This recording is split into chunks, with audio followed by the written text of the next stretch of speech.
Hello everyone. आज हम देखेंगे टैकी एरिथमियाज के क्लासिफिकेशन को। टैकी एरिथमियाज में टैकी का मतलब हार्ट रेट मोर देन 100। अगर हार्ट रेट मोर देन 100 तो नॉर्मल हार्ट रेट होता है 60 से 100 के बीच। अब इस हार्ट रेट मोर देन 100 को हम ईसीजी पे कैसे अप्रिशिएट करते हैं, तो उसके लिए अगर मैं एक नॉर्मल स्ट्रिप देखूं ईसीजी की, उसमें मैं दो एडजेसेंट आर वेव्स लेता हूं, उनकी पीक देखता हूं। अब इन पीक को देखने के बाद मैं नेक्स्ट चीज़ करता हूँ कि मैं काउंट करता हूँ इन पीक्स के बीच में कितने बिग बॉक्सेस हैं। अब ये अराउंड 3.5 आ गए। 300 से मैं इन 3.5 को डिवाइड करता हूँ, यानी 300 upon number of big boxes. ये मेरे हार्ट रेट की वैल्यू आ जाएगी फ्रॉम ईसीजी। एक और मेथड होता है कि मैं ये जो स्मॉल बॉक्सेस हैं इनको भी काउंट कर सकता हूँ। एक small box is equal to 0.4 second 04 second sorry. अब इसमें क्या है कि अगर दो आर वेव पीक्स के बीच में x number of small boxes हैं तो मैं 1500 अपॉन एक्स करूँगा, which is number of small boxes, तो भी मुझे हार्ट रेट की वैल्यू मिल जाएगी। लेकिन दोनों फॉर्मूले याद करने का कोई सेंस नहीं, एक हम याद रखेंगे बिग बॉक्सेस वाला। अगर मुझे डायरेक्ट ईसीजी देख के सिर्फ हार्ट रेट बताना है डायरेक्टली कि without going into all calculation thing, तो मैं सिर्फ ये कर सकता हूँ कि मैं बस ईसीजी देख के देख सकता हूँ क्या नंबर ऑफ बॉक्सेस जो हैं वो लेस दैन 3 हैं। अगर लेस दैन 3 बॉक्सेस हैं दो आर के पीक्स में के बीच में, इसका मतलब वो टैकी है, इसका मतलब हार्ट रेट मोर देन 100 है। अब अगली चीज़ आती है कि अगर मेरे को पता लग गया टैकी है तो मोस्ट कॉमन कॉज होता क्या है टैकी एरिथमियाज का, वो होता है साइनस टैकीकार्डिया। साइनस टैकीकार्डिया ऐसा कुछ दिखता है, साइनस टैकीकार्डिया का ईसीजी। यूजुअली जब हम टैकी एरिथमिया सस्पेक्ट करते हैं तो हमारे को बहुत सारे डिफरेंशियल्स दिमाग में आते हैं, लेकिन हमेशा हमें सबसे पहले साइनस टैकीकार्डिया को रूल आउट करना चाहिए। साइनस टैकीकार्डिया, जैसे कि नाम से पता लगता है साइनस का मतलब है कि ऐसे नोट से जनरेट हुई होगी इम्पल्स, यानी इसमें पी वेव प्रेजेंट होगी, इसमें क्यूआरएस प्रेजेंट होगी, इसमें टी वेव प्रेजेंट होगी, रेगुलर रिदम के साथ होगी। रेगुलर रिदम का मतलब होता है कि अगर मैं दो आर वेव पीक्स को देखूं तो ये distance between R wave peaks equal होना चाहिए इन 3 और मोर देन 3 वेव्स। अगर रेगुलर रिदम है, सारी वेव्स प्रेजेंट हैं, तो ये साइनस वेव है। अब उसमें टैकीकार्डिया का मतलब है कि हार्ट रेट मोर देन 100। अगर मैं यहाँ देखूँ तो boxes are less than 3, which means heart rate has to be more than 100। This is sinus tachycardia. इसके बहुत सारे कॉजेज हो सकते हैं, लाइक फीवर हो सकता है, स्ट्रेस हो सकता है, एंग्जाइटी हो सकती है। तो सबसे पहली चीज़ टैकी एरिथमियाज में हमें ये देखना चाहिए कहीं वो साइनस टैकीकार्डिया तो नहीं है। अगली चीज़ आती है, कोई भी हमें टैकी एरिथमियाज का क्लासिफिकेशन पढ़ने से पहले हमें बेसिक ये नॉलेज होनी चाहिए कि किसी भी ईसीजी को अप्रोच कैसे करना है। तो ईसीजी को अप्रोच करने का एक बहुत ही ईजी वे है। सबसे पहले हम ईसीजी में रेट देखेंगे, क्योंकि आज हम टैकी एरिथमियाज पढ़ रहे हैं, तो हम अगली चीज़ देखेंगे इफ़ टैकी प्रेजेंट, यानी मोर देन 100 का रेट है। अगर है तो नेक्स्ट चीज़ मैं देखूंगा क्यूआरएस की मॉर्फोलॉजी। क्यूआरएस की मॉर्फोलॉजी, उसके बाद मैं नेक्स्ट चीज़ देखूंगा मेरी रिदम क्या है, और उसके बाद मैं नेक्स्ट चीज़ देखूंगा मेरी पी वेव का स्टेटस क्या है। अब हम इसको समझते हैं। अगर ये चीज़ हमें याद हो गई तो हम किसी भी टैकी एरिथमिया के ईसीजी को सॉल्व कर सकते हैं। अब इसमें हमें समझने का पार्ट आता है क्यूआरएस मॉर्फोलॉजी, क्योंकि रेट निकालना तो हमने सीख लिया। क्यूआरएस मॉर्फोलॉजी बेसिकली दो टाइप की होती है। एक होता है नैरो क्यूआरएस, एक होता है wide QRS. Right. Narrow QRS का मतलब है कि अगर मैं क्यूआरएस देखूं तो जो उसका साइज है वो बेसिकली लेस देन 0.12 सेकेंड का होना चाहिए, यानी मेरे जो स्मॉल स्क्वायर 0.04 सेकेंड के थे वो लेस देन इक्वल टू 3 होने चाहिए पूरे क्यूआरएस में। अगर क्यूआरएस का जो ड्यूरेशन है वो लेस देन 0.12 सेकेंड है तो वो नैरो क्यूआरएस। अगर वो मोर देन 0.12 सेकेंड है तो वो वाइड QRS। और वो देखेंगे कैसे, हम नंबर ऑफ स्मॉल बॉक्सेस को देखेंगे, और हमने ऊपर ऑलरेडी पढ़ा हुआ था कि each small box is 0.04 second. जब हमें QRS की मॉर्फोलॉजी पता लग गई, next step goes is rhythm. Rhythm देखना अनदर इजी टास्क। हमें क्या करना है, हमें आर वेव की पीक्स लेनी है और हमें 3 से 4 पीक्स के बीच का डिस्टेंस देखना है। अगर डिस्टेंस इक्वल है तो वो रेगुलर रिदम है, अगर डिस्टेंस अनइक्वल है तो वो इर्रेगुलर रिदम है। अब इसमें भी टाइप्स होते हैं, रेगुलरली इर्रेगुलर, इर्रेगुलरली इर्रेगुलर, लेकिन अभी हमारे लिए बेसिक्स अगर हम देखें तो रेगुलर और इर्रेगुलर सफिशिएंट है। नेक्स्ट चीज जो हमें देखनी है after rhythm is P wave status. P wave का स्टेटस इज वेरी इजी, क्या प्रेजेंट है या एब्सेंट है।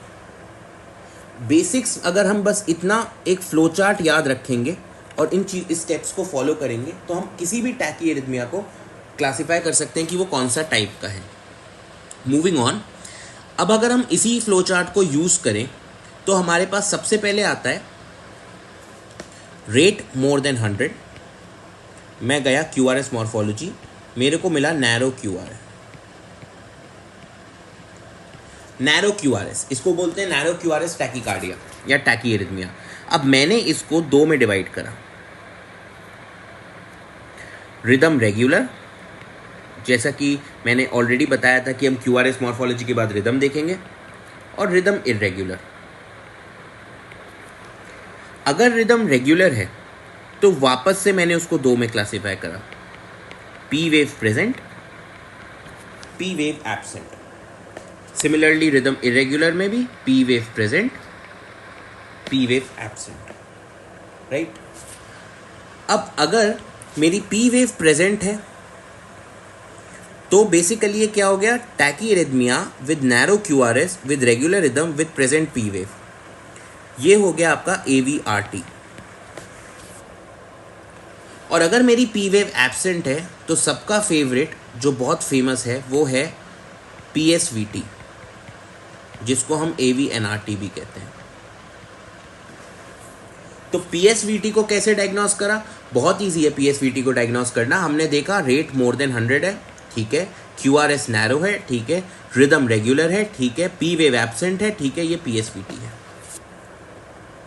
इजी। सिमिलरली अगर हम ऑपोजिट साइड ऑफ स्पेक्ट्रम पर आए तो हमने देखा कि ठीक है, हार्ट रेट मोर देन 100 है, QRS नैरो है, लेकिन आपका रिदम इर्रेगुलर है। रिदम इर्रेगुलर है और पी वेव एब्सेंट है, तो everybody knows it is afib. Afib में रिदम इरेगुलर होगी एंड पी वेव एब्सेंट होगी। But if rhythm is irregular and P wave is present तो ये मैट होता है, मल्टीफोकल एट्रियल टैकीकार्डिया। मैट की खास बात क्या है, मैट की खास बात ये है कि इसमें आपको डिफरेंट पी वेव मॉर्फोलॉजीज मिलेंगी, डिफरेंट 2 से 3 different morphologies of P wave मिलेगी। तो ये इजी क्लासिफिकेशन है टू डिस्टिंग्विश नैरो QRS टैकीरिथमियाज कि अगर रेगुलर है तो मेरे 2 पॉसिबिलिटीज हैं, इरेगुलर है तो मेरे 2 पॉसिबिलिटीज हैं। अब इसको एक एग्जाम्पल से समझते हैं, 2-4 एग्जाम्पल्स देखते हैं, वो ईजी हो जाएगा। सबसे पहले तो ये बेसिक मैंने सिर्फ QRS मॉर्फोलॉजी समझाने के लिए रखा था। तो अगर मुझे QRS मॉर्फोलॉजी देखनी है तो मैं इस पर ऐसे देख सकता हूँ कि आप अगर इस QRS को पकड़ें तो इस QRS में टोटल 1 2 3 स्मॉल बॉक्सेस हैं, यानी ये less than equal to 0.12 second में है, तो ये नैरो है। और वैसे भी अगर इजीली समझें तो वाइड QRS थोड़ा बड़ा सा दिखेगा आपको, नैरो QRS ऐसे छोटा पतला सा दिखेगा। अब अगर हम अपने फ्लो चार्ट जो हमने पढ़ा उसको अप्लाई करें तो अब हमारे पास अगली चीज़ आती है ये ECG। अगर हम इस ECG को समझें तो सबसे पहली चीज़ मैंने क्या बोली, ECG देख के कुछ नहीं सोचना, सबसे पहले हम अपना फ्लो चार्ट साइड में छोटा सा लिख लेते हैं। रेट के बाद हमने देखा था टैकी है तो QRS के बाद रिदम, और रिदम के बाद पी वेव स्टेटस हमने लिख लिया। अब हम उसी चीज़ को फॉलो करेंगे। सबसे पहले हमने देखा रेट देखने का इजी स्टेप क्या है, नंबर ऑफ बिग बॉक्सेस। अब बिग बॉक्सेस दूर से दिख रहा है, लेस देन 3 तो है ही पक्का, तो मतलब टैकी है। टैकी है तो हम अगली चीज़ क्या देखेंगे, क्यूआरएस मॉर्फोलॉजी। क्यूआरएस मॉर्फोलॉजी हमें कैसी दिख रही है, दूर से देख के पता लग रही है नैरो है, लेस देन 0.12 सेकेंड है, कैलकुलेट भी कर सकते हैं। अब अगर नैरो है तो हम क्या देखेंगे, रिदम देखेंगे। रिदम देखने का इजी स्टेप मैंने कहा था, हम 3-4 वेव्स के बीच का डिस्टेंस देखेंगे। अब ये डिस्टेंस अगर हम कैलकुलेट करेंगे तो ये देख के ही पता लग रहा है ये रेगुलर है, तो रिदम रेगुलर है। अब हम अगर अपने फ्लो चार्ट पे देखें हम कहाँ तक आ गए, हमने फ्लो चार्ट पे हम आ गए, हमारे को 100 से ज़्यादा मिला, हाँ। नैरो क्यूआरएस मिला, हाँ। रिदम रेगुलर मिली, हाँ। अब हमें अगली चीज़ देखनी है P wave status. P wave देखने के लिए एक चीज़ हमें याद रखनी चाहिए, कभी हमें डाउट हो तो पी वेव देखने के लिए 2 लीड्स को फॉलो करना चाहिए, V1 या लीड 2। इनमें पी वेव सबसे अच्छी दिखती है। तो अगर हम सबसे पहले लीड 2 देखें तो ये तो क्यूआरएस है, ये टी वेव है। सिमिलरली V1 में भी अगर हम देखें तो ये T है, ये QRS है। हमें P कहीं नहीं दिखेगी क्योंकि P इसमें एब्सेंट है। कभी कभी एक डाउट क्रिएट हो जाता है कि हम इसमें ये नहीं समझ पाते कि ये कहीं P तो नहीं है। नहीं, QRS is always followed by a T wave. There has to be a T wave and QRS is always followed by a T wave. तो T के बाद और QRS से पहले कोई वेव नहीं है, इसका मतलब P एब्सेंट है। अगर पी वेव एब्सेंट है इसका मतलब हमारे फ्लो चार्ट के हिसाब से हम डील कर रहे हैं PSVT से। This is a classical ECG of PSVT, जिसको हमने बहुत ही इजीली 4 स्टेप में डायग्नोस कर दिया।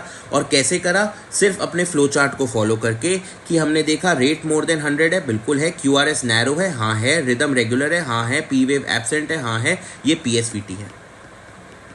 इसको अब बाकी एडिनोसिन वगैरह हम ट्रीटमेंट देखेंगे, राइट। सिमिलरली हम अगले ECG पे चलते हैं। इस ECG को देखें, सिमिलरली हमारे पास रूल्स वही हैं। रेट है, रेट के बाद QRS है, QRS के बाद रिदम है, रिदम के बाद पी वेव है। सबसे पहले रेट देखा। अब अगर हम रेट देखें तो 1, 2, 3, 3.5, ठीक है, वेरी गुड। रेट तो यहाँ पे ज़्यादा है तो ये टैकीआर्रिथमिया नहीं होना चाहिए। लेकिन यहाँ पे अगर हम देखें तो इन 2 के बीच में तो 2 ही बॉक्सेस हैं। अब हमें यहाँ से 2 कंक्लूजन्स मिले। पहला कि रिदम तो पक्का इरेगुलर है क्योंकि QRS के बीच का डिस्टेंस अनइक्वल है। और दूसरा एक डाउट क्रिएट हो गया कि इरेगुलर रिदम में रेट कैसे निकालेंगे।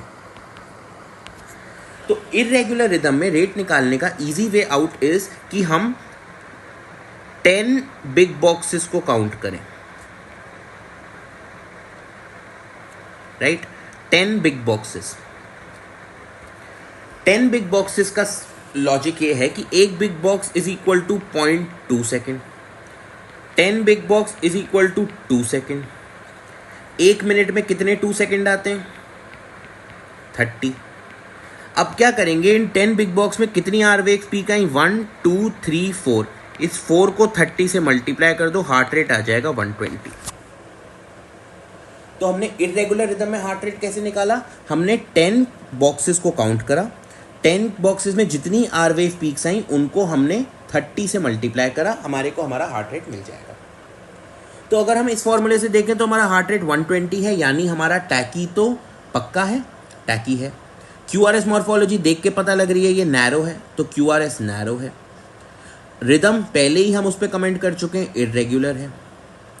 पी वेव, अब पी वेव स्टेटस देखेंगे तो हमने पहले ही पढ़ा पी वेव को हमें V1 या 2 में देखना है। अगर हम V1 देखें तो V1 के पास हमारे पास, अब यहाँ पर अगर हम देखें तो हमारे पास ये है QRS, ये है T वेव, ये है QRS, ये है T वेव। सिमिलरली अगर हम लीड 2 देखें तो हमारे पास ये है QRS, ये है T वेव, ये है QRS, ये है T वेव। P वेव हमें नहीं दिख रही, P वेव कहीं नहीं है। ये T वेव के बाद गैप है और फिर ये QRS, फिर T वेव, फिर गैप, नो P वेव। अब P वेव मतलब एब्सेंट है।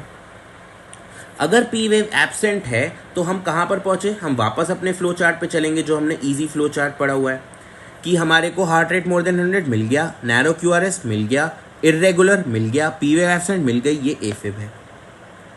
तो अगर हम easy flow chart steps follow करें तो हमें मिल गया और हमने AFib को डायग्नोस कर लिया कि ये AFib का ECG है।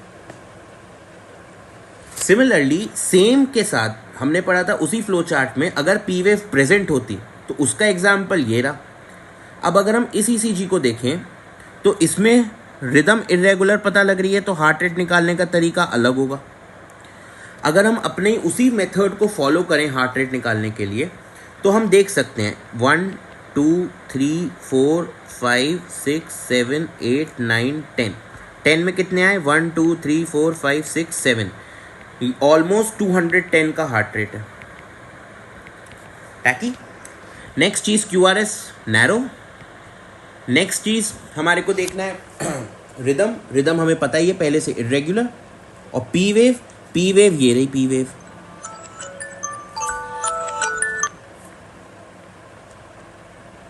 ये सारी पी वेव्स हैं।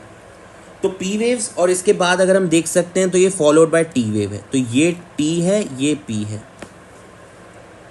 तो यानी पी वेव प्रेजेंट है। तो ये हमारा डायग्नोसिस इजीली फ्लो चार्ट से क्या हो जाएगा? Multifocal atrial tachycardia.